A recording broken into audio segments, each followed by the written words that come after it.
Hello, everybody. I am so glad you are joining us today. You are in for a treat.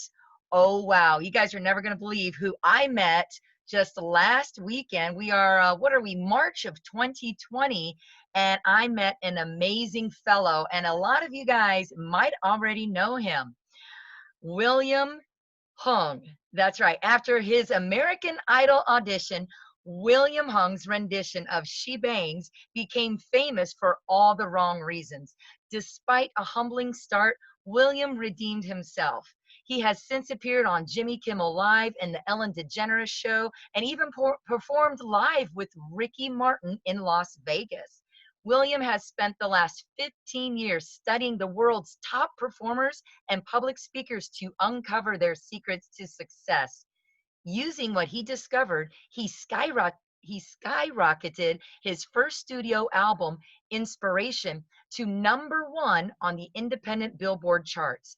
His latest TEDx talk has been viewed by over 35,000 people in less than a month. He has he has also spoken for Microsoft, REMAX, and other esteemed associations. William now helps purpose-driven business owners become champions in their industries by leveraging public speaking. He helps them uncover their unique, inspiring stories and use them to get booked and sell out their stages, webinars, and live streams. So please help me welcome to the podcast, William Hung. Thank you for joining us. You're welcome. I am so excited to have you here. Wow, so let's just get right into it, William. Can you tell us how did it all begin? Tell us a little bit about that American Idol audition. Well, I studied for civil engineering at UC Berkeley, but I wasn't doing well and I felt like my life needs to change. So one day I saw this poster for a school talent show at the Clark Kerr dormitories. I figured, why not? Let's do it. So I started watching music videos from Ricky Martin's She Bangs. Yeah. And that's how I got his singing and dancing moves.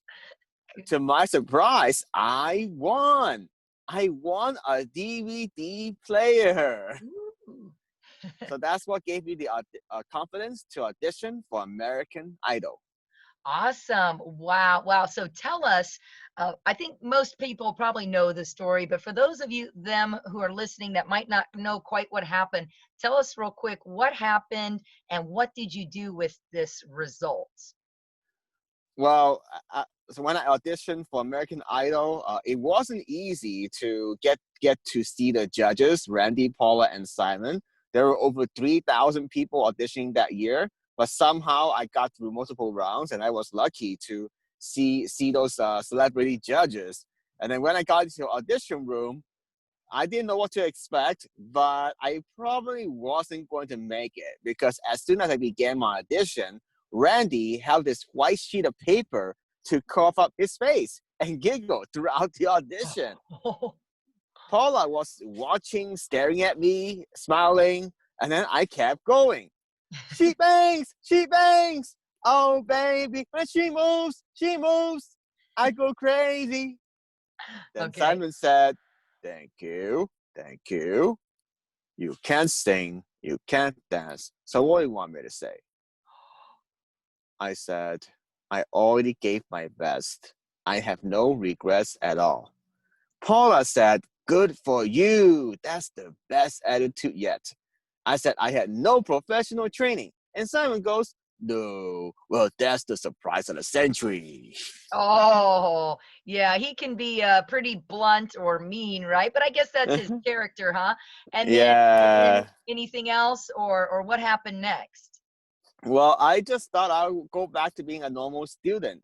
But 4 months later, Fox broadcasted my audition, and somehow I became an overnight celebrity. I got like hundreds of emails, and some of them came from Entertainment Tonight and Ryan Seacrest show.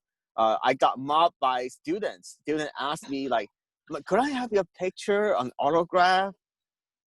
You were probably like, what in the world is happening? Wow, how did you handle that? Yeah. I mean, for people who are, I mean, this doesn't happen very often, but you were literally an overnight success or overnight star. I mean, how did you handle that? Is there any tips you can give us in case any of us are, I guess, lucky enough to, or unfortunate enough, maybe, I don't know. How did you handle all this craziness? I had to take a lot of time to figure it out. I think I was enjoying the ride. You did. I think that's the most important thing. I want to be nice to my fans. I usually try to agree to take the pictures and give them autographs. Yeah. So yeah, just enjoy the ride, enjoy the journey. Keep an open mind. And sometimes life can change. You have to able to adapt and pivot. Okay, and what have you done since then? Or I guess let me ask you first, what lessons did you learn from that whole experience, just even the audition, or from the audition to the craziness of everybody wanting to be around you and being in awe of you? What can you tell our listeners, something that we can all learn from your experience? Well, Colleen, I would say that one of the hardest things is dealing with criticism, dealing with people that might not like me, because I understand that I don't have the real singing talent compared to other people. But the reason I still went forward with the entertainment career was because of my fans. I uh, I I realized when I could make them smile, I help them make them happier in their lives. I accomplishing the true goal of an entertainer, to entertain people, right? Yeah. To bring them joy. And I realized that you can't please everybody. Yes, that's good. Good advice. Absolutely not. But let me go back to that moment on the stage when Simon said that to you.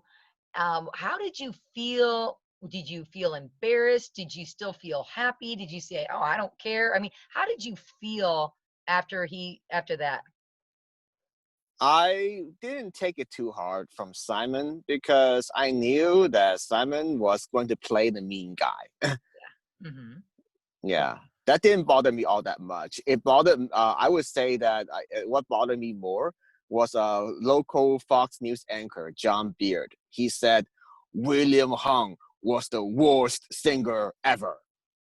Oh, so a local news reporter is Yeah, was kind of, yeah. So right. So I mean, you expected it from the judges. They have certain things they have to do because that's just part of the show. right. Okay. So, but it didn't. Did you get like into a depression or anything, or you just took it all in stride and kept on a trucking?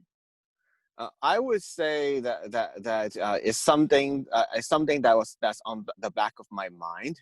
Yeah, but I feel that I need to move forward because I don't want to have regrets later in my life. Yes, very good. And tell me about the album Inspiration. What? Tell me a little bit about that.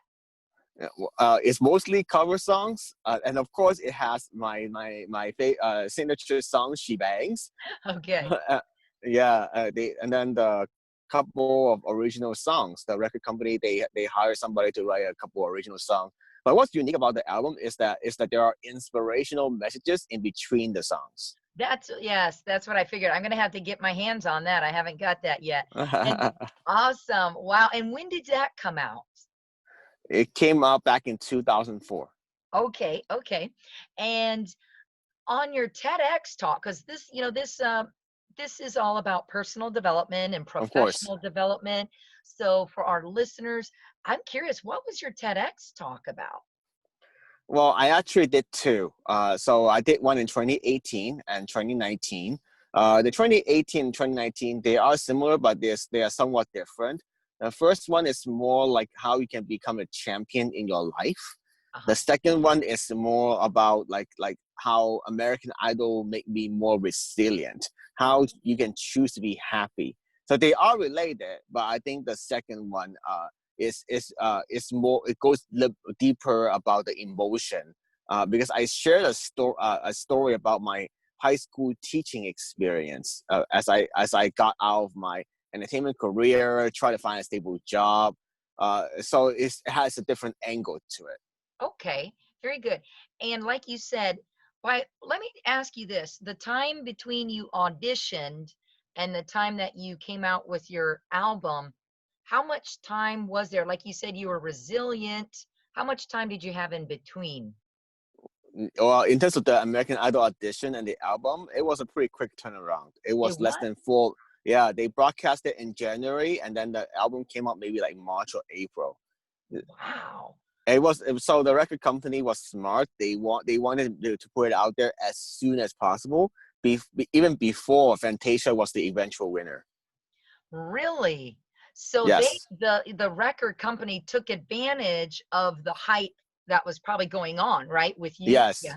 yes. Yeah, and I think that's a lesson to be learned in our businesses. Right now, we're kind of going through a little bit of a situation as we're filming this today. We have the coronavirus, and I think we're missing the president's one of his announcements, but I'm sure we'll see it later. We'll hear about it. But I think while things like it could be a tragedy or it could be a good thing, but while things are happening, um, you want to always be on top of the current situation, and like you just want to know what's going on. And that I record agree. company, yeah, right, I mean, that record company was able to take what was hot, I guess you could say. Right, of Yeah, course. yeah. So wow, so were you even prepared? Like, was that kind of, I mean, were you even prepared to come up with some songs? How'd that go? My record company just chose some the popular songs, and then I had to go with it. Yeah, that's how it was. Well, now, so I don't know much about music production. So the record company pays for all that. Like they basically pay Yes, your way through the whole. yes, Okay. yeah. They even cut me a $25,000 check. Oh my goodness. How fun is that? Wow. Yeah. Who would have dreamt, right? And No, of course not. just because you took a chance and you showed up, right? Uh, Yes. I know another speaker, he talks about stories and he's got a good story, and all you got to do is just show up and just do it. And whatever happens, happens, and you can learn from it if it's a success or a failure. So technically yours was a success. So tell me a little bit more about your new book that you have. Yeah, so after this the first 4 years of living my dream life, because I was getting to travel and perform full time, but then things slowed down. I didn't get as many opportunities, and then I went back to school. I got my degrees. I got my government job. I thought that was it. Live a stable life, nothing to worry about too much. But but what happened was that I felt like I'm not living to my fullest potential. Yes. I just feel like, I'm just dragging myself out of bed, no joy, and that's why I feel like I need to do something else. So yeah, I started doing like speaking quite a bit on the side, like last 3 years, and then eventually I felt like, okay, well, maybe I can put something out there with a written word, because I noticed that every speech I deliver, I never have enough time to go through my whole life story. So Yeah. book is a better way to do that, and that's why I decided to write Champion by Choice. Nice. Champion by choice. Okay. And can you tell us a couple main points that are in that book? A little teaser so we can Yeah, make sure. sure. Yeah. Tell us a couple chapters or a couple of points that you talk about in that book. Yeah, so my framework to help people become a champion, there are three keys. And the three C's. Yeah. You see. So yes, number one is communication, like how I handle the situation with Simon, Randy, and Paula, and then context, seeing the big picture, because it also affects my thought process. If the reason other people get really angry, upset, is like they feel like, oh my God, I spent all this time, all this money, travel to audition. That's it, the end of the road. I might even lose my job and all that. That's the end of for me. But that's the end of that for them. But I didn't see it that way. It's not the end. It's just the beginning. And then finally connections. Building that's because nobody can succeed alone in the long term. So I'm very grateful for all the connections I made over the years. Yes. Oh, wow. That is fantastic. And I really like that, seeing it in context in the big picture. I did dabble in acting myself. So I remember going to auditions and it was frustrating. I couldn't even make it into a college film, at college auditions that have their film program. So I kind of gave up that acting on camera anyway. But Yeah, yeah, yeah. like you said, I felt like I still wanted more, and I know I love speaking and training people as well. And you got Yeah. right, people have to know. A lot of people are in that situation where they're stuck in a job like you were, and you're like, what? There's got to be more, right? Yes, yes. So how can you tell those people that are stuck in a job like you were, and how can you move them? How can we help them move from I'm stuck in a job to I need to do more, let me take that next step? How can we bridge them into that? Wow, this is a great question. Because I invested in many online courses, live events. I attended many sessions, and I think that unfortunately many of the common advice and suggestions are probably not the best way to start going towards this path.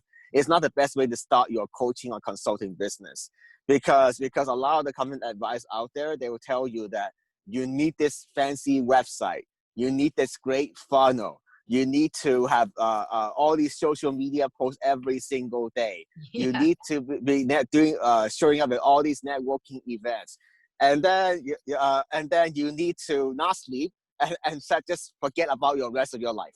Oh, right. You know, yeah, and it's true. Sometimes you have to start ugly, as Chris Krimitsos says, the founder of Podfest, and where you and I met. So yeah, sometimes you just got to start small.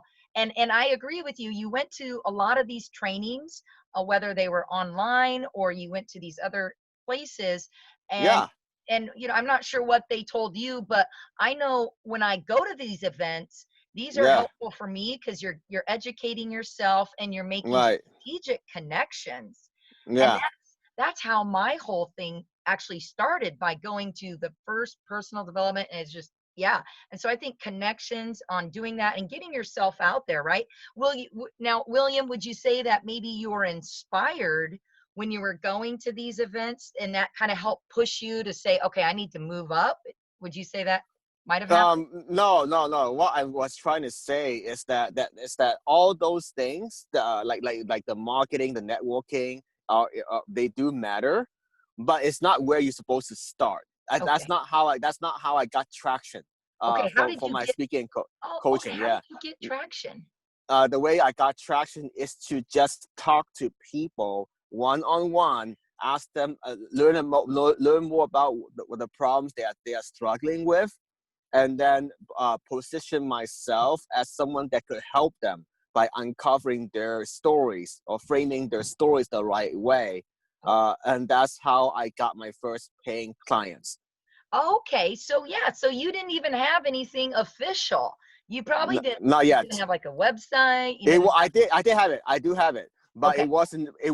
But it might as well be not there because my new website didn't really come out until like last year. Okay. But so you're saying just talk to people, and that's really what we're here for.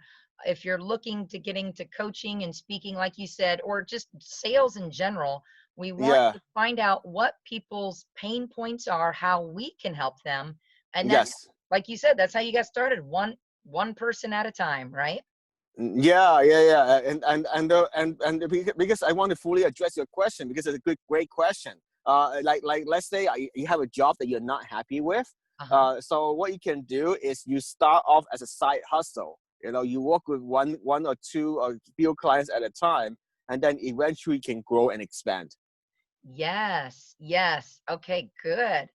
Excellent. And yes, definitely we have breaks. We can work after we get off work on our side hustle. We can work on the weekends, on our lunch breaks. Yeah, Absolutely. That's so important. And I think it's hard too. You don't want to just quit your job and go all in either. That might not be being very financially responsible. I agree. Yeah, especially for people that have family, they have parents, grandparents, debts, more obligations. Yeah, it doesn't. You probably don't want to just suddenly like have no income coming in. Yeah. Yeah, it takes a while to build a business.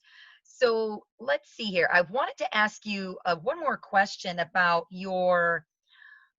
how you're helping us as business owners discover and uncover our unique and inspiring stories. So how do you bring out those stories for us? Can you give us a couple? Oh, of course. Yeah, one of the stories that people haven't heard before, like really short version of this, is that after American Idol, I got married and divorced twice Oh, from online dating. oh, yeah. Okay.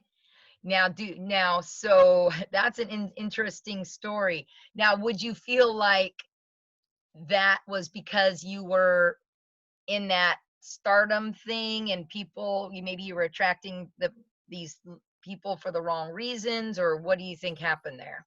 I think that I think that I felt the pressure from my parents to get married before the age of 30. Oh, Because because my parents really want grandkids. They want it more than I did. So I was, and then somehow, I was rushing myself. I thought both of the ladies I married, they were good people, but they weren't right for the long term. And what I learned from that is that I need to spend more time understanding their values and their vision. absolutely. I agree. I haven't had a whole lot of pressure, but I tell you, my mom said the same thing one time about grandchildren. I'm like, hey, you should have had more kids, mom. I don't feel any pressure because, like you said, it's all about the person you're looking for to spend the rest of your life with. You really have to have a similar purpose, the same vision. Otherwise, at some point, things are going to collide. It's going to be difficult. So, Yeah. mhm. Yeah, Well, yeah. So like to really find the personal stories that to connect with people. It like I another here's what's crazy about this. Okay, because that when I mentioned this, it's not that unique. What's unique about it is like how I got married. My the first marriage, my dad pretended to be me on an online Chinese dating website. oh, Yes, wow. yes, and then once he found the right girl, he told me to talk to her, and then somehow I talked to her for a few months, and then met in person in China, and we got married just 1 week after dating each other in China. Oh, wow. Now, is that kind of a cultural thing? Because I know in India they do that. It's sometimes arranged marriages. Is it kind of like Uh, that in China or no? it's hard to say. They used to do that in the traditional Chinese culture, Okay. but yeah, but whenever I share a story like this, people really connect and laugh at it because I laugh at myself too, and that's how you find that story that has that emotional connection. It's Yes. because you already went through it. You can step back and laugh at yourself and not be too angry and upset about it, Mm-hmm. and I that way you empower other people to see their lives differently. yes. Okay. Wow. I remember when I had one of my first sales positions where I had to sell from the stage. I had a script Uh-huh. and they always said, "I'll have a story."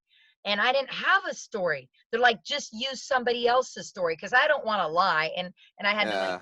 I was supposed to, I was pushing like diamond jewelry and stuff like that. And I'm like, I don't, and I didn't, wasn't even a big jewelry person, so it was hard. But I remember when I told the story, it was a true story about what somebody had told me about how they regretted not buying that specific ring that they saw on the Yeah. last protocol and they regretted it and they couldn't. It was such a good story. So then I told that on stage like the next time, and I felt like that really helped my sales because I'm sure people could connect with that regret. Oh, when you see something, you don't get it and you're never going to find it again. So ever since then, I learned, wow, stories are so important. Yeah. Whether or not you're selling, but if you're just trying to connect with person, Yeah. on a one-on-one conversation.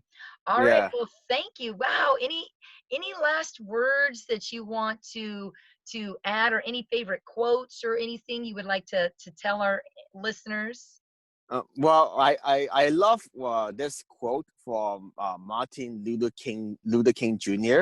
He says that take the first step without seeing all the steps in the staircase. I forgot the exact words, but I No. love that Mhm. quote. You know, because Yes. I think it applies to our lives. You know, right now. Yes, it sure does. And that's about, you're right on for that quote. Yes, take that first step, even if you can't see the rest of the staircase. I love that. All right. Well, thank you so much. Now, how can people follow you? What's your website, or how can we follow you on social media? Yes, my website is willhung.com, WILLHUNG.com. People can also find me on Facebook, Instagram, LinkedIn, and Twitter. Okay, wonderful. Well, thank you so much for this amazing interview. How fun. I can't wait to get your book so we can get some more details. Can we find that on Amazon or just on your Yes, Amazon. website? Yeah. Amazon. Okay, wonderful. Well, thank you, William, for this time. And I'll see you on social media. And thank you to all of my listeners. Okay, and enjoy your day. Thanks, William. Thank you. Okay, bye bye.